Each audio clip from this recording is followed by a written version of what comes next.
ایسے لگتا تھا کہ کبھی ان کے اندر اس طرح کی کوئی خصلت پائی ہی نہیں جاتی تھی۔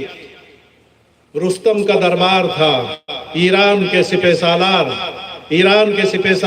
کسرا کے سپہ سالار رستم کا دربار تھا، اور مسلمانوں سے ان کی جنگیں برپا تھیں۔ وہ حیران تھے کہ ان مسلمانوں کے اندر اتنی بڑی طاقت کہاں سے پیدا ہو گئی کہ انہوں نے کسرا ایران کی حکومت کو ٹکر دینے کے لیے یہ عرب کے وادیوں سے نکل کر کے انہوں نے ہماری سرحدوں پر حملہ کر دیا ہے۔ یہ جان کر کے وہ حیران تھے کہ بجلی کی سی یہ قوت کیسے ان کے بازوؤں میں بھر گئی، اور اتنا ان کا عزم اتنا اونچا کیسے ہو گیا کہ وہ ایران کی حکومت کو شکست دینے کا خواب دیکھنے لگے۔ رستم نے مسلمانوں کے سپہ سالار، اسلامی افواج کے سپہ سالار حضرت سعد بن ابی وقاص کے پاس رستم نے، جو ایرانی فوج کا قائد اور اس کا سپہ سالار تھا، اپنا ایک قاصد بھیجا اور حضرت سعد بن ابی وقاص سے درخواست کی کہ اپنے کسی آدمی کو ہمارے پاس بھیجیں، اپنے کسی سفیر کو ہمارے پاس بھیجیں جو آپ لوگوں کے یہاں آنے کا ہم کو مقصد بیان کرے کہ آپ لوگ یہاں آئے کس لیے ہیں۔ پہلے اس نے پیشکش کی تھی کہ اگر کسی مجبوری سے، فاقہ کشی سے تنگ آ کر کے اگر آپ لوگ یہاں پر آئے ہیں تو ہم ہر آدمی کو اتنا گیہوں اور اتنا غلہ دینے کے لیے تیار ہیں، آپ کے ہر فوجی کو 5 دینار 5 اشرفیاں دینے کے لیے تیار ہیں۔ اور اس نے دنیاوی مال و متاع کی پیشکش کی۔ حضرت سعد بن ابی وقاص نے حضرت ربیع بن عامر کو رستم سے بات کرنے کے لیے بھیجا، اور حضرت سعد بن ابی وقاص نے اس کو خبر کی کہ ہمارا قاصد جائے گا۔ بلایا اور کہا کہ جس حالت میں ہو اسی حالت میں چلے جاؤ، کوئی سجنے دھجنے کی ضرورت نہیں، کوئی لباس فاخرہ پہننے کی ضرورت نہیں ہے۔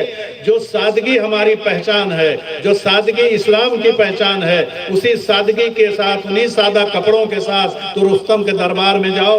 اور دوسری طرف رستم نے اپنے دربار کو اتنا بہترین اس سے آراستہ کیا تھا کہ اس کی تفصیلات بیان کرنے کے لیے ہی وقت چاہیے، لیکن میں جو بتانا چاہتا ہوں، جس مقصد سے میں نے اس واقعے کا ذکر کیا ہے وہ ابھی آگے سنیے گا۔ تو جب حضرت ربیع بن عامر حضرت سعد بن ابی وقاص اور مسلمانوں کی فوجوں کے قاصد بن کر کے جب رستم کے پاس پہنچے تو رستم نے سوال کیا کہ یہاں کس لیے آئے ہیں؟ تم لوگ یہاں کس لیے آئے ہو؟ ایک وقت تھا کہ تمہارے اندر نہ کوئی طاقت تھی، نہ کوئی قوت تھی، نہ تم کھانے کے دانے کے کھانے کے محتاج تھے، تم لوگ آپس میں لڑ رہے تھے۔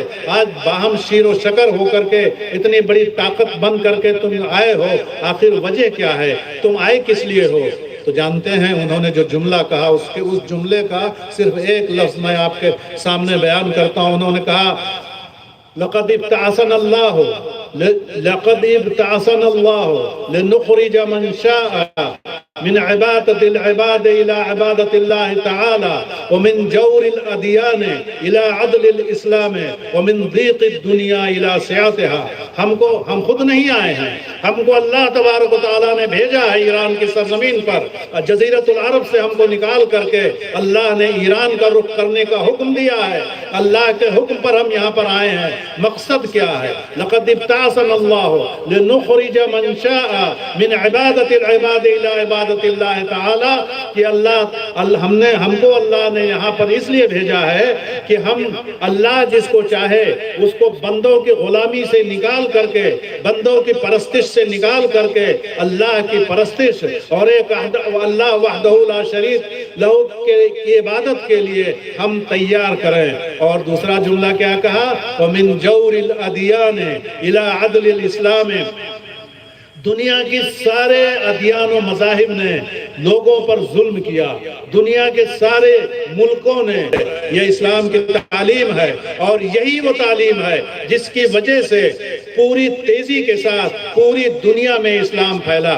آج الزام لگاتے ہو، آج دشمنان اسلام کے اوپر یہ الزام لگاتے ہیں کہ اسلام تلوار سے پھیلا، اسلام طاقت کے زور سے پھیلا، اسلام قوت سے پھیلا۔